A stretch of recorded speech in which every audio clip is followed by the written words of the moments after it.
short range, I put Black American in his head, and better housing in America, and better education in America, and better this, and you understand? Once I put Africa in his head, you understand? Now, when he comes to look at better education, he's going to look at better education, but from one standpoint, how is it going to better Africa? You understand? Now, when he does that, it's entirely different from the Black American who's looking at it, because the Black American who look at education, how to benefit me in America. You understand? What you're going to have is, in fact, when you think you're organizing short-range goals, you're organizing, in fact, for the system in which you find yourself, not for its overthrow.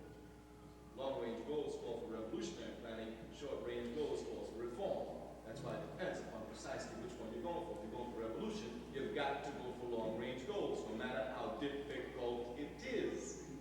The short-range goals are easier because it's reform. It's easier to get reform than it is to get revolution. But if you're on the long-range goal for revolution, ain't nothing saying you can't use reform for revolution. But before you can use reform for revolution, you've got to fix the long-range goals. Implanted so you can't move, you understand, except for the long-range goals. Okay, another thing I want to say, first of all, I consider myself an African, first of all. And, well, you are. Right. Well, some people don't know it. Right, I know. And the thing that surprised me, right, I seen some brothers who were originally from Africa, right? And they were up at Bethlehem Baptist Church this past weekend, and this brother was with them. And the thing that said tripped me, I was like, when you get a term, brothers calling each other niggas, man. You know, nigga this, nigga that. Man, can't be, Ain't nothing wrong with that. I'm just saying, it is something wrong with it. What's wrong with it? Okay, this is what I'm saying, right? What's wrong with it? You act like it was what you did. Okay. Well, I don't know how he was acting, but I'm saying, when he was called a nigga, right? Like I know words can't hurt, right? No. But I'm saying, Richard Pryor makes money off of that. okay, I'm not talking about Richard Pryor making money. But ain't nothing wrong with that. I mean, you can make money off of The words don't hurt you until somebody put a fist in your face. I'm saying, hey, That hurt. Let him run. Words don't hurt. Let him run it, man. Go ahead, I hear you. okay, I'm saying, okay, fuck, took up the track. No, you're talking about brothers on the continent saying nigga. Okay, I'm not talking in terms of all of us in America, all of the Africans in America going back to Africa, right? Jews aren't going back, right? I'm not talking about all of us going back to Africa, but having one conscious thought toward the building of it's an African value system, right? You know, by economics, the whole deal, the way you raise your kids, you know, and all that type of stuff.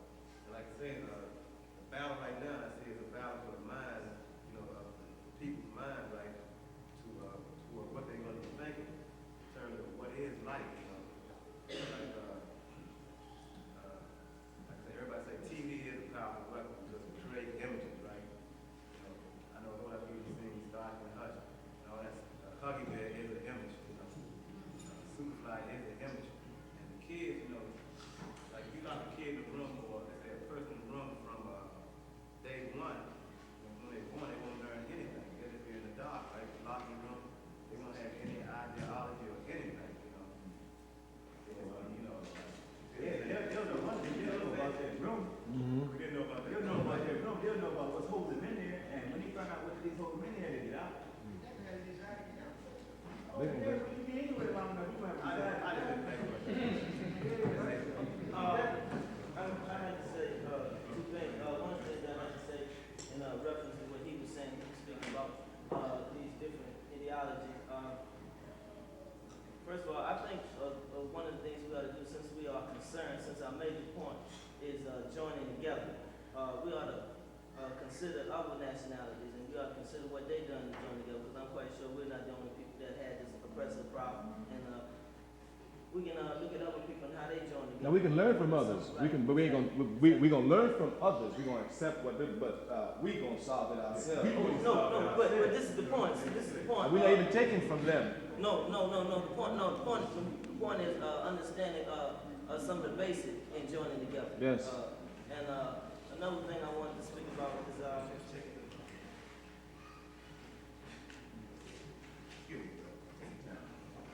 Take time. y'all don't mind if I take a few minutes. Take your time. Thank you. Okay. Now, since we can't seem to get around religion, you know, No, we can do it. We can take Malcolm's line on it. Malcolm said it perfect. Malcolm said we're not oppressed because we're Christians, because we're Muslims, because we're oppressed, because we're victims of capitalism, because we're Africans. Therefore, when we come to discuss this problem, we put our religions in the closet. Okay, well, that's one of the reasons why I wanted to leave religion out. But it seems as though that everyone would like to express their own views on religion. But you don't have to. Okay, so what we ought to do then, since everyone wants to express their views on religion, we need to find something in our own religions that are joined together. Of course, we take the positive aspects of it. But that's not what's to hold us together. We must find something basic to hold us together. Because, for example, we have Christians. If we talk about it, we got Christians and we got Muslims. You understand? So they're alone, you can't, you see. But we take the positive and something common, we can go ahead and do it. And you were saying about what Malcolm said about religion, and this brother was speaking about going back to Africa. One of the things about it, if we even want to concentrate on something about going back to Africa, something also the brother said it involves a spiritual thing also. See, so we have to take ourselves back spiritually first. You know what I found out the other day? You know, that's a free slave. Go ahead.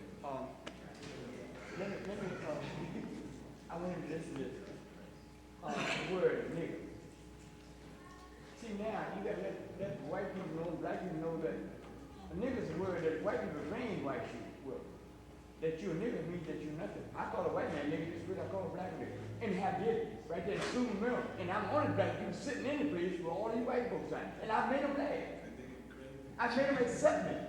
Because you know why? I told him, I said, I cut my hand, fell down, and I was drinking liquor, and fell down and cut my hand. He said, son, you trying to get white, ain't you? I said, no, I'm get white folks. And you back on white folks paying money, living in the sun, trying to get black and pretty brown like me, and they said, son, you crazy. But you didn't say anything. But what I'm saying is, we've been brainwashed by a whole lot of saying, a whole lot of things, our color, skin, and we've been brainwashed. See, because in the South, most black people believe if you got a yellow woman, if you can't make a white woman, get a yellow woman, man, you are almost in heaven. You're in heaven saying something. See, so what I'm saying to me, I'm not just, I don't think no one's been there. I don't think I've been no one. I think I'm as good as anyone. And let me finish. So I'm saying, but don't let them call you nigga to get you down. See, they know that hurt you. So I talk to white people like I'm talking to you. I'm talking all white. I said, nigga. Niggas is just a word. If, like you said, if you act like a nigga, then you are a nigga.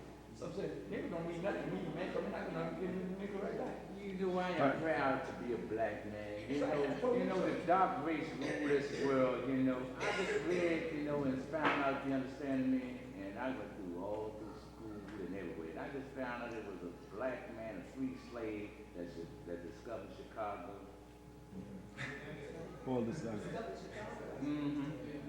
Yeah. It was a black man, free slave. You know that? I wonder if you know that. There's a lot of history we don't know. All right, now we want to try something. One of them says. Short Chicago. Free slave. All right, my sister's got it now. On the brother who said about going back to Africa. Now, in my opinion, if you're speaking about long-range goals, that should be our long-range goals to go back home. Black people in these United States don't belong here, as far as I'm concerned. Now, everybody might have their own opinion, but I feel like that's just like those whites over there in South Africa doing the same thing that we doing here. See, we don't belong here. Let America be for the whites and the Jews. No, for the red man, for the red man, for the red man, for the red man, for the red man, the red man, the red man. Red man, I'm sorry. You're confused. I'm so far. Red man, just next to red man. Process of germination. They all they in there doing is breeding in the name of slavery. That's all. Because you got to understand the composition of the jellyfish when you know where you're going. But don't worry, we just keep multiplying, we overcome. But what I'm saying is stop letting the white people.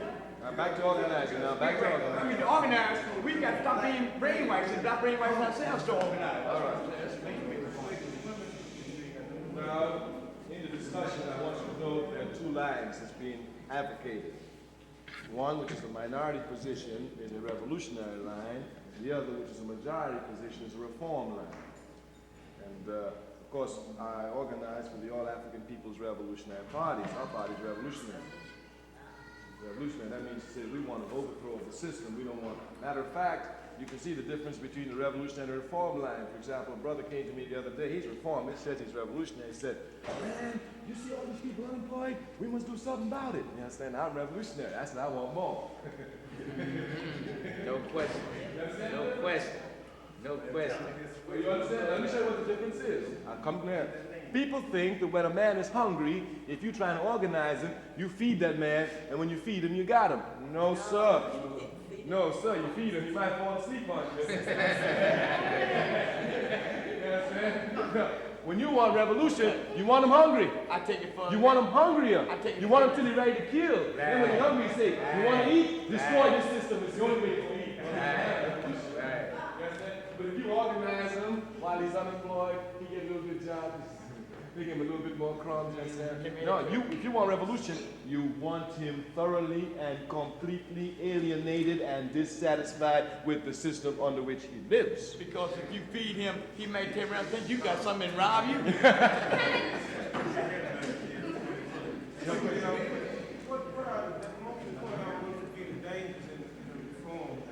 The danger of the reform attitude is that you can come right back into the very movement you think you're fighting against once you've satisfied those immediate needs you're looking for. That's the biggest danger of it. That's the biggest danger. For example, if we have a lot of people here who ain't got no house, they got bad housing, and we wage a ruthless struggle for better housing, when we get better housing, the people will say, see, it's not so bad. If we get into trouble, we just go out and fight again. You understand? So that's the danger of reform, and that's why if you're revolutionary, you don't ever start organizing along the immediate goals, because you get caught with it. Exactly. You get caught with it. You get caught with it. All right. You say that we can organize, say, to fulfill the unemployment situation, to better the housing situation.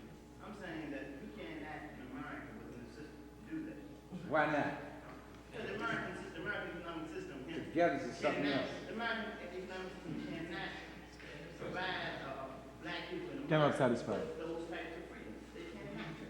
That's something that you haven't seen in It's impossible. years, you won't see. On an individual basis, some black folks have gained, et cetera, but not as a group. Our oppression is a group oppression. That's number one. So I'm saying that those basic, very immediate kinds of things that I referred to cannot be given to us in the first place against. In the long run, we have to seek and overthrow others. Okay. But at the same time, you seek these things as far as the organization, as far as tactics is concerned, in order to raise the consciousness of the people. I'm saying I'm raising That's why I started here. I'm saying that the message is saying that, hey, first of all, we seek, if we could agree on long-term objectives, first of all, we seek the overthrow of the government. This man is saying, hey, People are government. the man said, didn't I'm going to deal with my father's unemployment, my father's housing. What are the contradictions that exist in trying to struggle for unemployment in America? You see, the thing is, I think that we need to reform tactics. I'm not talking about reform, I'm talking about short-term goals that deal with not only trying to resolve some of these the impact of today, but also in the long term, pointing out those contradictions that will lead the struggle on to advance. You see, I've never known a struggle historically to begin at an A and jump to Z. It's always begin A, B, C, D. Of course. It goes through. You see, so you're talking about going from one point to another. No, minds must be conditioned to certain things. You see, and so hence. Now, what do we condition them to? The long range? No, no. I disagree with you. Now, let me give you an example. Let me use the African community in America. Let me show you an example. Use the African community in America. All right. In the early 1930s, Mr. Elijah Muhammad began organizing. All right. In his organization, he never got involved in one issue in the African community. True or false? True. Did he organize a strong, disciplined organization? True. Around what? Long range or immediate goals? But then it gets to the masses. We're talking about You didn't hear what he said. You didn't hear what he said. How do we get to the masses? The masses of black people want Muslims.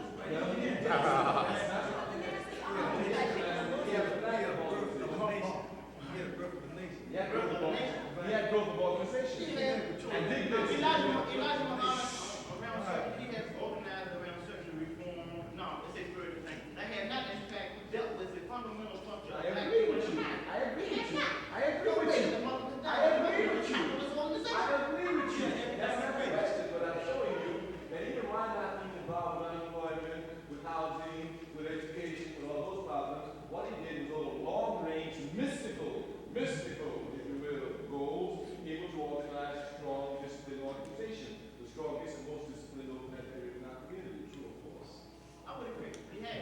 So, then I'm just showing you that it can be done. Now, this one's for mystical reasons. Now, we're talking about revolution, so it can't be mystical, because it must be scientific. You understand? But I'm just, and not only that, I want to show you that the people who we organized were the lowest layers in the society, the lumpen proletariat. Those who had the least amount of consciousness. Those who were even turning against their own people, robbing and shooting and fighting their own people. Those who were most concerned with the immediate goings of quick, ready cash in the hand. And he was able to take this mass, which every other organization is afraid to deal with, you understand, who want these immediate goals, and transform them to long-range goals, so that they would even take their money that they have earned from hard sweat and give it back to him. And that was a failure of this organization. Because of their relationship to the economic relationship that they had with the power structure. They were still supporting it. They would still support it. The failure was mysticism. And they did not have the mental ability to seek, I don't say the mental ability because a lot of them did qualify others. They had to seek certain long-term goals that we can deal with as far as. No, they were seeking long-term goals. They were seeking, his goals were clear, brother. His goals were clear. We have a piece of this land that belongs to us. Allah don't come and give us a piece of this land. All you got to do is be clean, don't eat pork, don't mess with white women, don't worry about their society, don't be corrupt, clean up, work hard, and Allah gonna take care of everything. That was the whole line. That's mysticism, of course. It is mysticism, because even in the early days, if you read his paper, when there was a hurricane, you understand, when he was in trouble, he used to say, Allah is coming, you see wiping out the white devils, you go back and read the paper. I grew up with the Nation of Islam. I'm organized. I was always looking for the right answer. I used to read them thoroughly. When there was hurricanes, you remember when there was a big plane crash in Georgia, and they wiped out about 100 white people, richest white families in Georgia. I'll never forget Malcolm running all over talking about that. On Harlem, he said, we told you. You see them big all of them went down, them hunkies down there. They went down. Allah is doing that. Every time there was a hurricane, he was using this mystification to justify his system. But it is undeniable that he was able to transform a class that is most interested in immediate goals at any price possible and transform them into just about robots who are willing to wait for long-range objectives. Yeah, you're right. He got robots. He got robots. That's what he got. They can't even think for themselves. The same, I'll do it all. I did an example here, but let's take Mao Zedong. When Mao Zedong was organizing, even Ho Chi Minh. Ho Chi Minh couldn't feed the people in Vietnam when he started organizing. Oh no, but the thing is, Look like stroke. Long range. All right, let's go to China. Mao Zedong. All right. in the process of the organization with the landlord peasant relationship that existed in China. They organized around that first of all. And then from there, they saw the contradiction that existed between those who had the land and those who owned, those who did not own, that was still production. Hence that contradiction intensified to a degree when it came a time where it had to hit all. And hence it sought, and its end objective was long term. Listen, all right, let's see what I corrected. Remember Sun Yat-sen?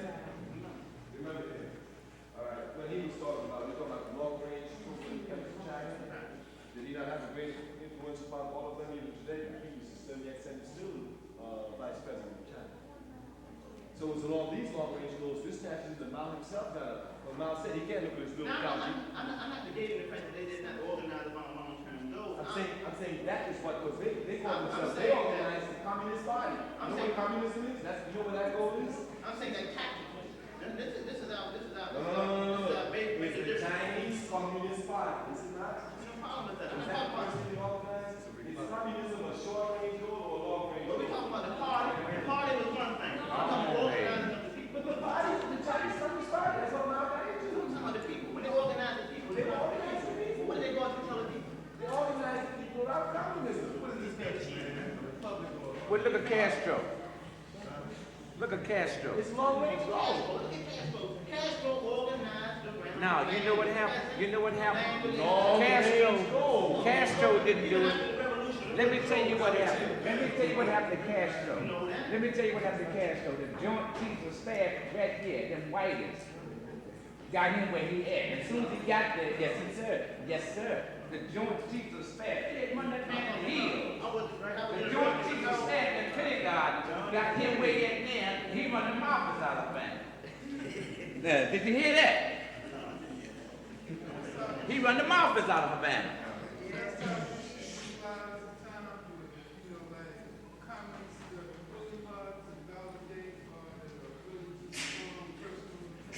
But we have to struggle with them. We have to struggle with them. There's no way.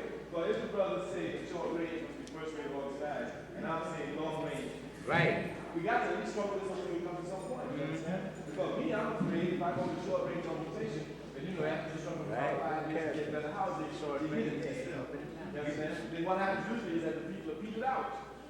You understand? So if I'm gonna peter somebody else out for 5 years, I'd rather keep them out for something that's gonna build for a long time, so even after they out the way, that's gonna continue.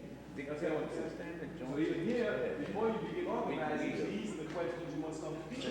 And this is one that's very important, is if you need the long range.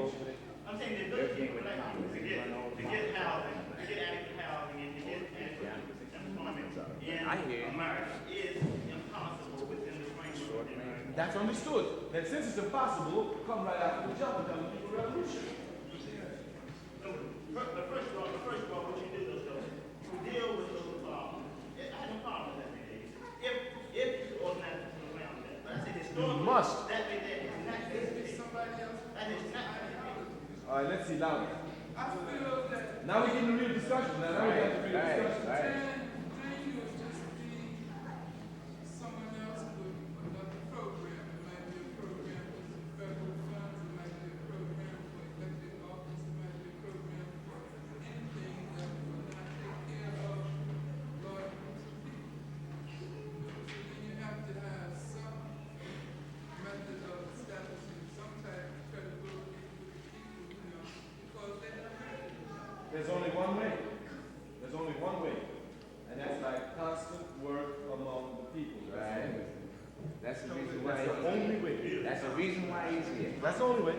That's the only way. That's the reason why he's here. Well, like break down what you would consider the pitfalls of mysticism. And All right. do you believe that skilled revolutionary can deal with reform, on a short range basis, still be Revolutionary. able to like a Yes. long range objective? Yes, of course you can. That's what I'm saying, man. Of course you can. And this is the question we're saying. It's a little bit more than what we're saying now. I'm saying that the revolutionary can deal with reform. Ain't no question about it, you understand? But he must understand that reform is not an end. Oh, no. It's only a means. And the means is the means to destroy the very thing on which he finds himself. For example, if I'm a congressman in this country, I'm only using the Congress up there to destroy the Congress. I'm using my position in Congress to destroy it. I get it when I make speeches, I point out the contradictions. I show how absolutely ridiculous it is. I show the worthlessness of it. I show it has no power relationship with people. When I come to my constituency, I educate inside of there, you understand? That's what it means. But some of them, they get carried away and think that when they get up in there, they really can do something. Right, but I think okay, good. But as far as mysticism, that goes kind of back to the question I asked you. We must root it all out. No mysticism. What do you think about astrology? Astrology? Astrology is a science, my brother, like all things. It's not handled like a science today. For example, if you go back to study the mystery system in Egypt from where astrology came, before one of what they even called the priests in those times, so the name is not the same as today, because it wasn't mystification, it was science. But before one of them could even talk or give prediction about astrology, they had to study for 14 years. They studied the highest laws of physics, the highest laws of chemistry, the highest laws of biology, the highest laws of mathematics before they could even open their mouth. They had to study for 14 years. That means it wasn't until you were about 32 that you were coming out even being able to say something. It is a science, there's no question about it. But it's not handled like a science today, it's handled like mystification, because the enemy knows that the people are dissatisfied.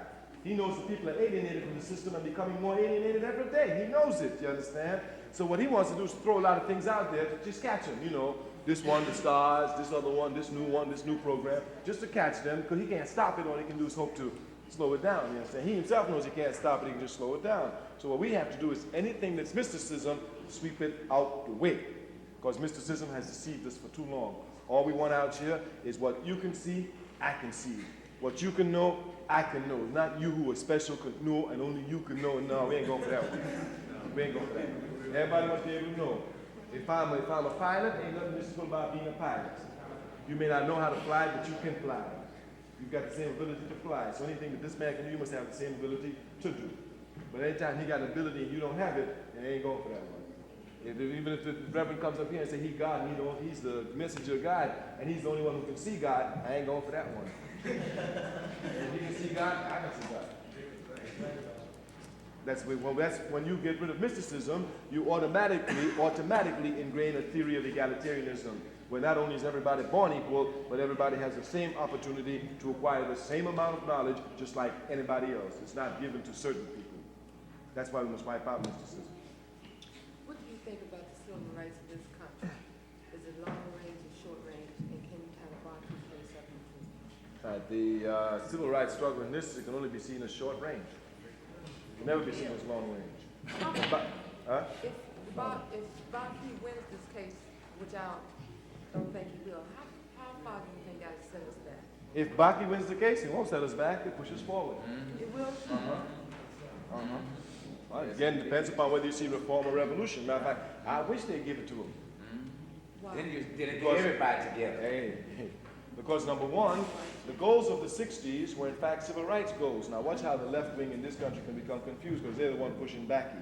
Now they criticize us because they say in the 60s we were pushing for bourgeois goals, equal opportunity in housing, access to restaurants and public places, schools and all that. Now the Baki case represents in fact a bourgeois goal. You understand? Now I'm not saying that one should not fight for those goals, make no mistake about it. Of course not, you fight for every goal, yes.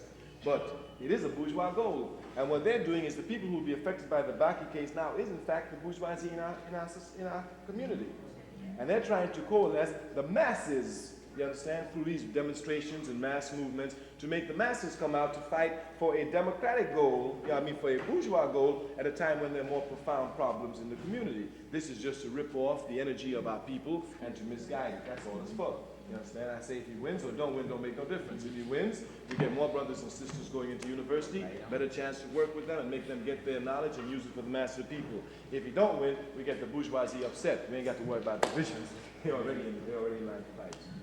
They're already in line to fight. So it doesn't make any difference really that much.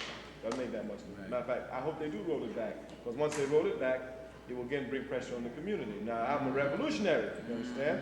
In revolution, you have to be able to mold and bend the people. Sekou Touré says, when you take steel and you want to mold steel, you got to put it under pressure, make it white hot. The hotter it is, the easier it is to bend. He said, what do you think about people? So the more pressure we got, the better we are able to mold and bend and go In forward. other words, make us see. Make it hot. Yeah, I want it hot. I want it hot. Right. Well, That's why I want to be careful about how I move with reform. Because by moving for reform, I can be putting Band-Aid and helping to keep the people quiet. You understand? So when I come to look at reform, I look at it from a revolutionary point of view. Is it going to help the revolutionary program, not the system against which I'm fighting? Because the reform program can help the system. If they go out and get all the people to make, like, let me show you what they did with Angela Davis. They had everybody out here putting their energies, free Angela, free Angela. When's Angela was freed? No, true. All that energy. When it was wasted. She was wasted. All that energy. Of course now, nobody could not argue against freeing Angela Davis. Nobody cannot. How can you argue against that? You must fight to free her. You understand? But when you take all that energy, you understand, you had that energy going, and just do it like that, and then when it's finished, you just drop, man. Now you got to come and work all the way back up again, and you're just wasting time. No matter what, the best intentions. The road to hell is laid with the best intentions. So again, you must be here scientific. Is this program going to help us on a long-range view? If it is, good. If it's going to help the system later. Because in the end, the Angela Davis case does help the system. Because the system proves that we ain't so bad. You understand? We ain't so bad. Maybe you just take a little bit of pressure to put on us, but with a little bit of pressure, we can mold. Therefore, you don't need revolution. That's exactly what it says to people. Therefore, you don't need revolution. You understand? So again, all these programs must be handled from the point of view of your long-range objective. Otherwise, you get confused. You get totally confused. Now, a lot of organizations out there are going to spring up. They're going to be dealing with welfare. They're going to be dealing with tenants organization. They're going to be dealing with, they're going to be all over, you understand? But as long as you're clear, not only will they not confuse you, they'll be working for you. Right. You know, I was just wondering, like I was saying, that, I'm proud to be a black man, I remember, you understand me, when the whitey was killing their own people, And then here's a man that sits back and says, I'm a Mac officer of return. As Eisenhower left a whole battleship of Negroes out there in the ocean. out there in the ocean. And you know they was killing their own people up? You know that? White man's a dumb dude, you know? Yes, indeed. In the Harmony, they won the war. Black man won that war. You understand me? Don't get no consideration, though. No consideration. I'm proud to be a black man. You know, this is important because just 2 days ago I was reading the Russian Encyclopedia on Africa, and they showed, for example, in World War I, now we didn't complete the numbers, but I gave it to a brother to complete it for me. In World War I, the British, the French had 500,000 Africans under arms. The British had 500,000. Yes, indeed. The Germans had about 200,000. You understand? I forgot, the Portuguese had some, he had all of them, and he didn't have how many America had. So I went to brother, go get America, put them all together, you will probably see that we were in fact the majority fighting force in the armed forces in World War I. Again, this just goes to show your question. If you don't take your history as a unified whole, you get confused. You get totally confused. Right. This comes now to the point that I'm really getting at, because we get to that and we'll bring it down. Okay, like, I would like to say that the best organizing for black folks is love. And we have to do is spread a little love to our brothers and sisters, and it'll all come out in the end. And this is a long range, because love is forever. See, God is love, and Allah is love, and that's forever. And about our housing situations, we don't have to sit back and wait for that man downtown to appropriate money for our houses. We have friends, brothers, sisters, uncles, nephews, relatives, whoever, who have skills that can fix up our houses, our own selves. We can build our own. We must be organized. We must be organized. We have to start somewhere. Well, don't you know, don't you know one thing? Let me tell you something. You know, the people in Annapolis, you understand, is well together. You know, I come from Southwest, you know, right down there in the ghetto. You know, the white man said ghetto, we said slum. I was born and raised in the alley, but that alley was so beautiful and them houses were so beautiful. See how people make this stuff living property. Listen, this is what I'm saying. This is what I'm saying. Spread what, an individual has to have love for himself before he can love another. Oh, I love everybody. I love you, baby. That's good. I love everybody. All right, this is, I don't think we're getting off the issue, but we want to get clear on the issue. It is the question of organization. We have all these things. It's just a question of how to pull it together. That's what we're discussing. Right. Just do it, you know. All right, go ahead. It is easy. It's not that easy. That's one thing. We have to be positive. We are positive. Say We are. We're not negative. We're not negative. We're not negative. You just say, oh, Negative. We're not negative. We're not negative. that ain't helping discussion. Now, Everybody wants to know how. I say, how much style we gonna win it in? Time, How much style? style. Yeah, we gonna win. Ain't no question about it. That's the question of how much style we want to win it. Well, you know, we stylish. What about white people? You think What white? I never seen no white person. you think white people can be genuine help to help us? We shouldn't look at white people as a genuine help to us. We should look to them as genuine revolutionaries to destroy vicious systems and to fight for just systems. That's all. You don't have to look for nobody to support you. So you think that racism should be conscious of us as black people? Of course, but white people are going to fight against the system. The Bible declares this country going to fight. There ain't no question about that. They got to fight. You understand? We have an independent movement. Anytime you have a movement, you must decide only upon the strength of the people inside your movement. The first law of revolution is self-sufficiency. You understand? So we have a revolution to make. We decide this is what we got to do. How much can we do by ourselves? We got to do it all by ourselves. If somebody helps us, fine, we can take it. If they don't help us, no problem. But ain't nobody gonna help us and direct us. And the only way you will stop that is when you depend only upon yourself and know that yourself is capable of doing it. You don't need nobody else. If they help you, fine, thank you. In Africa, you don't refuse. Thank you. Well, is racism unrevolutionary? Of course it's unrevolutionary. Sure it is. I tell It's you, reactionary. you know what blows my mind? You know what blows my mind? You hear about the native grind, you understand me? Supposed to be Christian, you understand me? Born against, you understand me? Faggots. You know, well, you know, that's not Christianity. Be a person is what he is, and let him stay what he is. You know, they find people, you understand me? I was running around, and we had one of the biggest faggots in the world, but he was smart. He thought it was good. He thought it was good. No, Mr. Jenkins down at Ramsey. Let's It was a continue. stone faggot, but it's all school. Yeah, but the school system has been infiltrated by it. No, it wasn't me. Oh, it wasn't not in them days. Mr. You could go back to your mind. Let's go He forward. was a good teacher. What Louder. about food? All right, my brother. See, every man got those sugar. My brother, the question of food people raise. Me, I'm very bad person to ask about it because me, I'm traveling all the time. Yeah. One day I'm here, next I day get I'm it. there, and I'm eating whatever the people eat. So I'm very scientific about it. I know I should be, my brother, but I'm just saying at certain times you can't do it. If Right. you're not careful, Right. I remember some people used to make food such a dominant thing that in the 1960s, if you ate pork, people would tell you couldn't be revolutionary. Now, I'm just giving you an example. Right. I understand it's important, but I'm saying certain things has to be regulated at a certain time. I know this human machinery. You understand? It's just about everything. I know that. During the Chinese Revolution, where Mao Zedong, when the people didn't have food, they took off their shoes and burnt the leather from their shoes and made soup with it. That's a fact. You understand? So I'm just saying it is important, but you got to figure out what's more important at a certain time in your life. I'm not saying it's not important.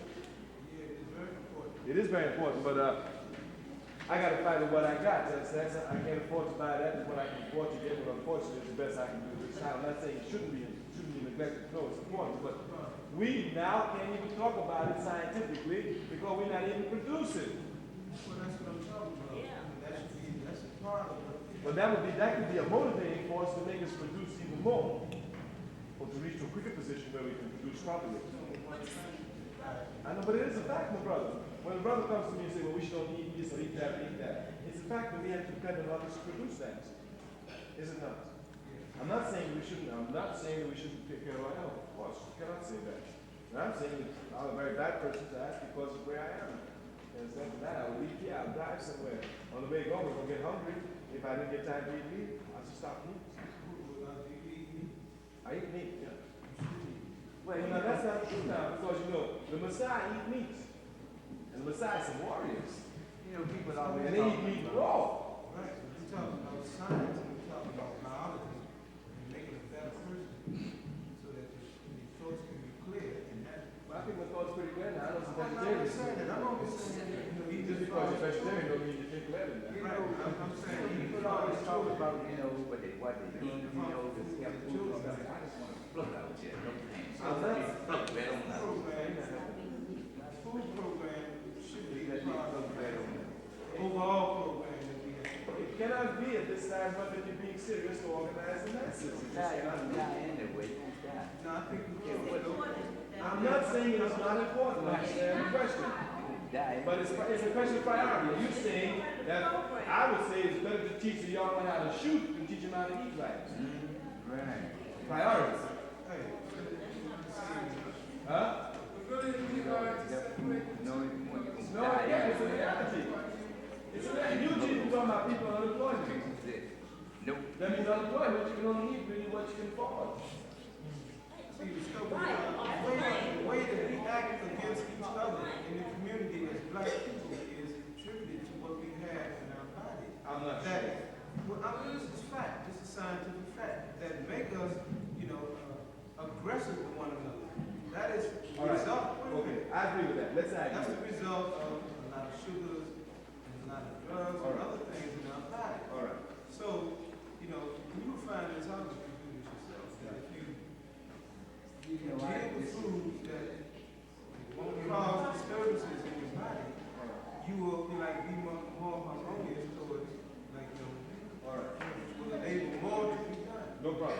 If we organize it, is the primary contradiction out here with the food we eat or with the capitalist system we face? Capitalist system overall. What is the which is the primary contradiction? The food we eat or the capitalist system we face? Capitalist system we face. Overall contradiction, but, like, he Keep spreading the looking at chemicals and putting all that ways stuff and on that methods food. to deal with overcoming the capitalist system, and we have to choose many routes. There have to be many specialists and different methods for helping the entire program to be successful. And the only thing I'm saying is food is one important route. The best way to destroy anybody is to mess up what they put in their bodies, see? That's no question. But is the fundamental contradiction with the food we eat or with the Right. capitalist system? Well, okay, capitalist system, so solid, right? Okay, but we as individual people have to take care of ourselves, so we don't have to worry about that capitalist. That's the question, but think this. If we destroy the capitalist system, then we can control the food we eat. We don't have to destroy them. Yes, we If do. control what we eat, we're not Oh, see, now you want to destroying. reform. See, that's how I'm going about it. You run it right to reform. That means, as long as the capitalist system makes you eat some vegetables, you ain't gonna mess Why don't you plant your own garden then? Why don't you plant your own garden? That's what we got. God is planted, brother. It is. God is planted. It is. We're going, but we just want you to know that if we eat the right food, if all of us eat the right food, it's still not going to solve the problem. The major contradiction of capitalism. I heard. Let me ask you, brother. Let me ask you one question. But I'm going to finish what he said. But I'm Speak loudly. Okay, let me ask you one question. You want to organize. Let's say you want to go. Let's let the children go out. We thank you all for coming. You must study hard for the people here.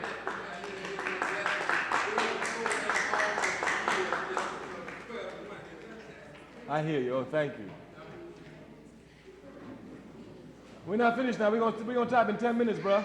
We're gonna type in 10 minutes. Well, you can 10 minutes. You can give up the cigarette. You want to give up food? You can give up a cigarette for 10 minutes. I'm encouraging you to do right. Come on.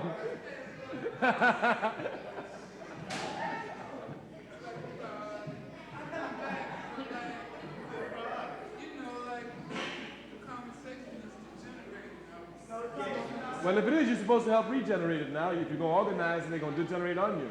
It sounds good, but then just perhaps He's confused. All right. All right, let the brother go now.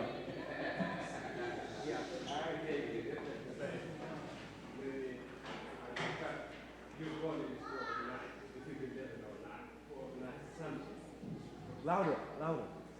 Yeah, you can't speak now if you speak in plain tongue.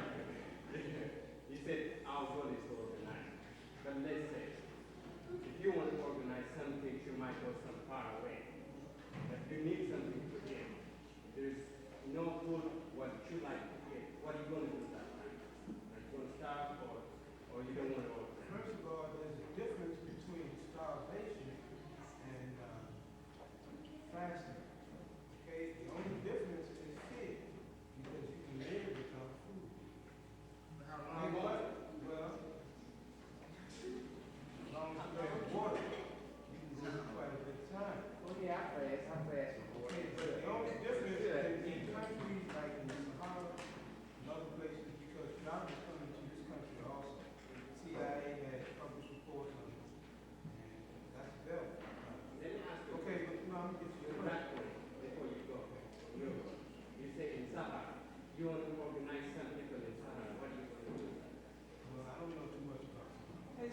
You You said that as God, I'm only Yeah. giving you an example of things that I have read about. I've never been to Sahara. But there's a difference between starvation, forced starvation, and fasting, or abstinence from food. And the main difference is in the mind of the individual. That is fear, being afraid. Because when you're afraid that there is no more food, that causes biochemical changes in the body. That really begins to dehydrate the body. And then you have problems. You die. But with controlled fasting, that is putting your mind into the position where you can deal without food, you can survive. But you are talking in short term. But you are talking I'm only talking about what I know about, like the specifics of what I know. I know that the goal is much greater than food. But I know that it's a part of achieving the goal most successfully that we be cautious about what we put in our bodies. And we can do that if we're going to be elevated persons who change the situation that we're in. But it still isn't showing how long it can stay. If you're talking about it in the long term. It depends on the individual. It depends on the individual biochemical makeup. That is like all the impurities that this individual has in their body that needs to be rid from their body. It depends on the level of water, the quality of water that the person they can get.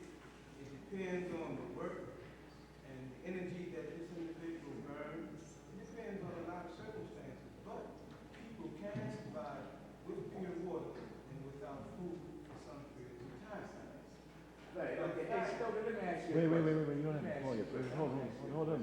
with them. Yeah, I hear. But you know, they ain't reaching no agreement. I know when we're reaching. Okay, so, I hear. so if we gonna be, elevated persons that make our situation better than what it is now, food is only one of them. Once you break the capitalist system, then you're even in a better position to talk about food. Because once you break it open, now you can produce. You don't have to put all these things that are bad for the body. You don't have to put them out on the market. But that's why I asked you about steel revolutionary use and reform to achieve the overall goal. Yeah, but then that's why I go back to saying, no, I'm coming to the fundamental contradiction, revolution, not reform. Because what we can do is that, as a matter of fact, if what you say is correct, let me show you how dangerous it would be. No, If what you say is by certain foods will make us more harmonious with each other, then give us all these foods, and we can be so happy with each other, you understand? And that just doubles consciousness for a little while longer. It's That's still, a hypothetical situation. we've got about 8 minutes. I want to see if you can answer this question for me in a few minutes. Okay, the quality of I got some resources. deep You stuff to agree run that it's important that we have to, like, be intelligent and have, good quality thoughts, in order to be able to analyze. Okay, can I tell you how I think we get good quality Like the thoughts? situation that Only we through are. struggle. Sure, it's struggle. Only through There's struggle. always struggle, but the thoughts have to emanate from within. No. No, I knew that was coming. No. Okay. No. Well, let me get my point across, okay, what I feel. Okay? You take an idealistic position. Yeah, right. I'm taking the idealistic position. Yes, you are. Because I have struggle, my life is based on it. And I'm saying it's only through struggle that you get proper qualified thoughts. Only through struggle you get the qualified thoughts, not through the food you eat. Well, see, what you equate that with struggle is that experience is the best teacher. It is the only. It's the only. the most painful teacher. It's the You only. were given as people intelligence. You understand? So intelligence alleviates a lot of experiences that would be unnecessary for us to suffer. But they must either understand that either directly or indirectly. True. Intelligence has a material weight. Of course it must. Right, okay, but as teachers and as leaders, That's how. All right. we must, in a sense, instill the proper method of analyzing and intelligence to our people. From the outside. Well, that's fortunate. That's So how that's, food that's, you eat. no, so see, you said directly and indirectly. Right. I say indirectly, our thoughts are the quality of the food we eat. I say indirectly, okay? You even brought that up. Not directly, okay, but indirectly. Because the type of thoughts that we think, our ability to even analyze situations depends on our blood supply. The blood that circulates the brain, that feeds the brain. Now, if the blood is impure, that will not allow quality thoughts to enter or be formulated in the mind, because the mind is a physical entity within itself. It is a machine that must be fed blood. So with the purity of the blood is based on the food, the types of food that we place in our diet. Stokely, I don't think because I don't think that people who would consider to be great thinkers ate different food. Well, we have great drinkers that come up under, they come up under odds. I'm not saying that the entire thought process, quality of thought is based on like what we eat, because it's obvious that a lot of athletes that are gifted in their own way, they eat meat. But that's struggle. Again, that's what you're saying, struggle. But we had not the time to allow or to even put everybody in a position to deal with struggle. Or to experience what we have experienced. No, we must, because you can only learn through your own struggle. It's only when you learn through your own struggle that it's properly learned. As a revolutionary, I learned that we must be willing to eat rats to survive. And how pure is rat meat? I eat anything. Hey, can I have your ear for All right, 1 minute. I think the question of food is well taken, but I really think that the fundamental point is the struggle against capitalism. But without replaying, we're just saying that some people try to make it more important. Right. The reason why I'm struggling so hard against it too is that if you go back to the Nation of Islam, Muhammad speaks in their paper, they had a strong point that what you eat is supposed to make you so, you had the whole section. You are what you eat is what it like. It's very effective. Well, I don't know. I ain't seen them struggle out here, brother. When new struggle was out, I ain't never seen them struggling. That's just a fact. They don't have to struggle on. A lot of things. No. So you have to got to struggle. struggle. We are struggling. You have to listen, see, because You said they didn't have to struggle. It's certain things within dealing with the sociological relationships with each other that they didn't have to struggle with. You know, and then on some points they did. But Brother here, and then we're gonna tie it up. Right, I got a question for you, Stokely. You talking about togetherness. You know, how come you understanding me and black Africans, ignore us? Well, I'm not sure they do. Oh, yes, they do. No, they don't. Yes, they do. Let me give you an example. Yes, they do. Let me give you an example. If you go, now this one is right there, you can see it. If you go and read the first charter of the Organization of African Unity, you will see that as weak as they were, they put a statement in there saying that discrimination on part of governments against people of African descent living in other parts of the world will cause serious conflict between the African governments. Yeah, well, I went to a cabaret. I went to a cabaret up in Embassy Road. I went to a cabaret last month up in Embassy Road. And you know how African people were sitting here, and we tried to get in that table, and all man, this table here, you can't get in here. Oh, that's something else. Well, you know why I can't answer that question? Because I tell you, they treat you fine. I'm not saying about my wife. We couldn't even I know you're white, and she can get in my ear. She can sing in my ear anytime. She can sing in my ear I anytime. just want to show you how nice they can be to you. You know when you, well, that's one. I know. I get one. This is the wife. This is Before you married her, I know her. She had my ear. When you look on city. It's just getting me attracted.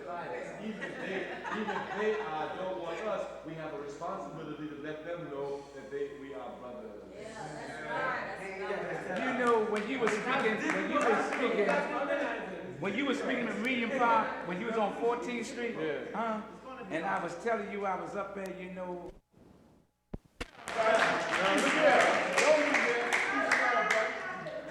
Now we gotta roll on. Just sit right now, we're gonna roll on this time. Yeah. Come on. Let me roll it over. Now we discussed a lot of things. Some people said it generated, some people said one off. The reason is that you must know if you are really concerned about organizing the people, this is just a small example of what you must be willing to go through and fight against. When you go to the community to organize, you'll find brothers who will tell you if you don't talk about God, you ain't organized. You find brothers who tell you if you don't talk about food, you ain't organized. I push them to it, of course. But to give you an example, you find brothers tell you if you ain't talk about Allah, you ain't organizing. You'll find brothers that tell you about so many different things. If you are an organizer, you must listen to each and every one of their different, various, crazy, and mystified ideologies. If you're an organizer, you must listen, because it's only by listening that you'll be able to detect, number one, their fallacies in thinking, their incorrect positions, and the positive points that you can hook them and pull them over into. All right, that's one. Again, I go over. Anytime you go, don't get discouraged. If you get discouraged, you ain't helping nobody but the enemy. If you get frustrated, you ain't helping nobody but the enemy. All right. Secondly, the question of long range versus short range. Long range must be the most important if we're talking about revolution at all times. That's where we start. It is the most difficult to start with. It is the most difficult to start with. It's easier to start with what they can see. It's easier to start with unemployment. It's easier to start with welfare mothers. It's easier to start with things that they can see. It's the easiest, but it's also the most dangerous. It's the most dangerous because you get so involved in that one thing, and you are doing some good, make no mistake about it, that you can't see the forest for the trees. Therefore, the long-range one, the one that you go for, while it's the most difficult, it's the most rewarding. Again, we go back to give the example of the Nation of Islam. If that one were to now hook in with the issues in the community, it would have gone. We organized the All-African People's Revolutionary Party. Ours is revolutionary, therefore it's long range. Our objective is Pan-Africanism. Pan-Africanism is the total liberation and unification of Africa under scientific socialism. Now, when we try to organize, people jump and say, well, how do you explain that to the man on the street? The man who's unemployed, the man, when they do that, we're long range. You understand? Even if it's going to take us 10 years to knock this into his head, you understand? That this is the only thing that's going to solve the problems for generations to come. If you could take 10 years to knock it in his head, once he got in his head, you're going to have revolution. Once you're going to have revolution. Because your job is to politically educate the masses of the people.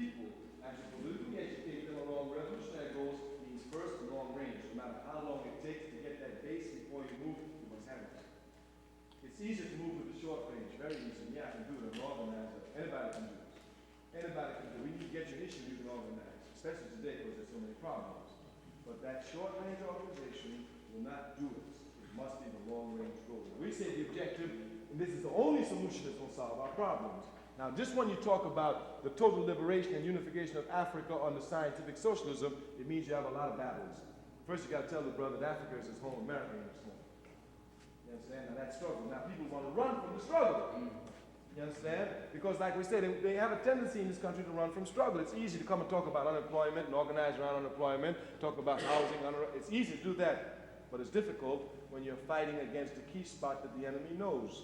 And once these Africans in this country understand that they have no loyalty to America and the capitalist system, and understand their loyalty is Africa, nothing will stop them. Absolutely nothing.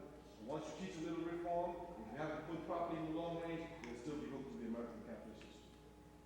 They'll still be tied to it.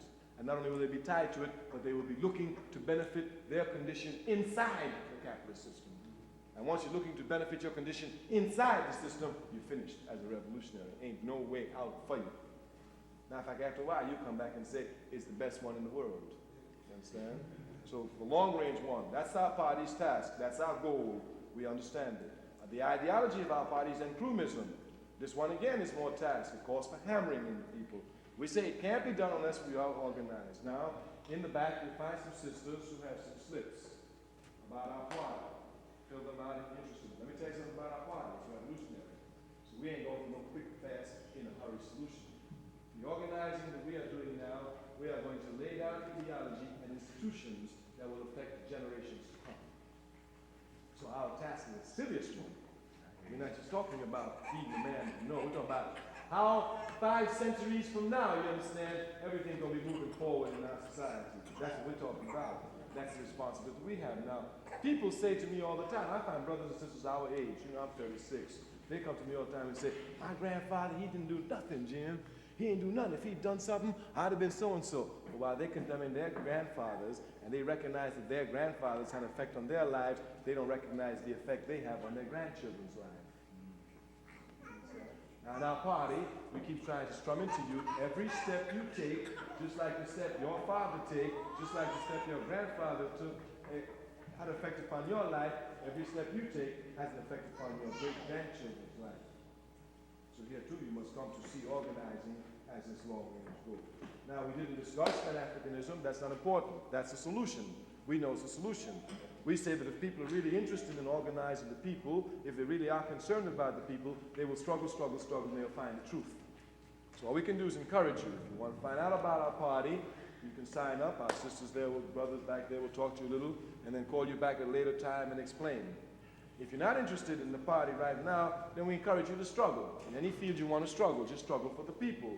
Because we know once you struggle for the people, you'll arrive at the correct conclusion if you're serious and sincere. We thank you very much for coming. Your interest has inspired us to show that people are inspired. Of course, we want organization. We want it, and we want you to help us organize. We just discussed some of the things about organizing the party. We'll discuss it more. One other thing. In our party, if you come and look at the party, we struggle inside the party. We have big arguments inside the party. Matter of fact, we struggle more inside the party than we do outside. We encourage struggle because we're not afraid of it. We know it's only through struggle that you learn. So we even prepare you how to struggle. Cynthia?